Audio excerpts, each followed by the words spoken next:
Hi, I'm Captain Steve. Welcome to Smart Boating's Basic Rules of the Road. In this course, we'll give you an overview of the rules of the road that all recreational boaters should be aware of. We won't, however, get into all of the rules, since nearly all recreational boaters will almost never be exposed to the depth that such a course would cover. But we will expose you to the everyday situations and discuss how to handle them, like which vessels have the right-of-way over others, how navigation lights are used, fog signals, and so much more that will have you boating both safe and smart. So, let's cast off together and head bow first into Basic Rules of the Road.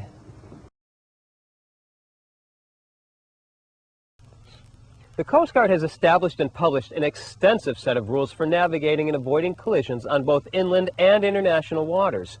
They're designed to cover every situation, and they do a pretty good job of establishing blame when things go wrong. And the only way for things to go wrong is to break the rules. The best way to keep yourself out of trouble, then, is to know the rules and how they pertain to your boat. There are basically two sets of rules, inland and international.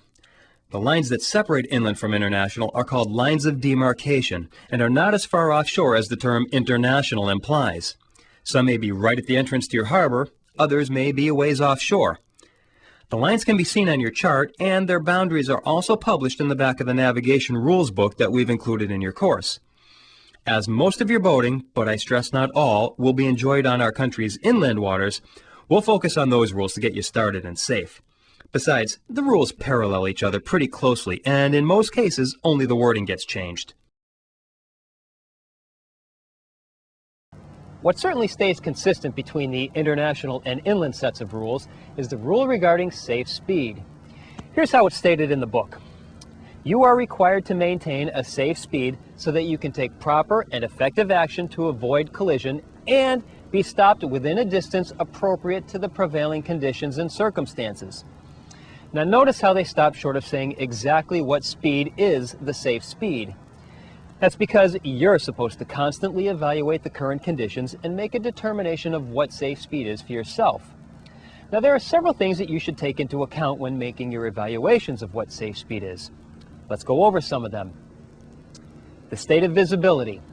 Obviously, you can go faster outside the fog than when you're in the thick of it.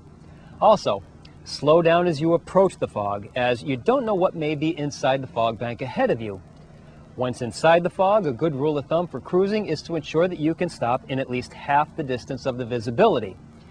That may sound like a lot, but there are times when the fog gets so thick that you can barely see beyond your bow. When in doubt, slow down further or stop completely and wait it out. The density of the traffic around you. You don't want to run a slalom race through the annual Memorial Day boat parade. Speeding past the line of boats heading out the channel won't win you any popularity contests either. Your boat's maneuverability, with special consideration to the turning ability and stopping distance. Some boats turn better than others, and some stop better. Operate your boat according to its handling limitations. At night, the presence of shore lights, or lack of, and backscatter from your own lights. If you're in an enclosed pilot house with the lights on, your visibility will be considerably reduced due to the glare coming from your windows. Turn the lights down or off and you can see out better. And if you're approaching a city at night, all those lights reflecting on the water will make channels and harbor entrances, buoy lights, all very difficult and sometimes impossible to see. Clearly a good reason to slow down. The wind, sea, and current conditions. No sense beating your boat to death in rough seas just to make it home on time. Slow down and the ride will be considerably easier on you and your boat. Your draft in relation to the water depth. This should be a no-brainer. You need water depth to operate your boat no matter how big or small it is. The only difference is how much water depth you need. And if there isn't much, going fast can be dangerous and expensive.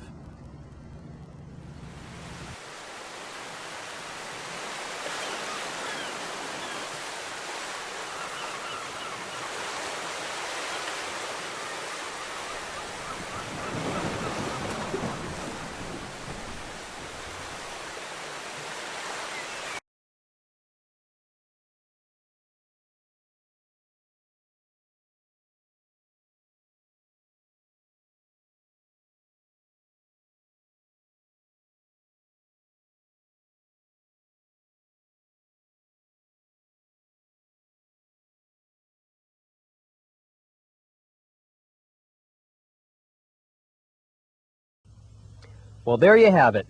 Hopefully this course will have given you a better understanding of the rules of the road so that they'll make much more sense to you. If you enjoyed this segment on the rules of the road, then be sure to try some of our other programs like Requirements for Recreational Boaters, Aids to Navigation, Basic Navigation, or How to Handle Emergencies. And of course, all of these courses and so much more can all be found together in one place, Smart Boating, our most popular course ever. It's been a pleasure having you with us. I'm Captain Steve.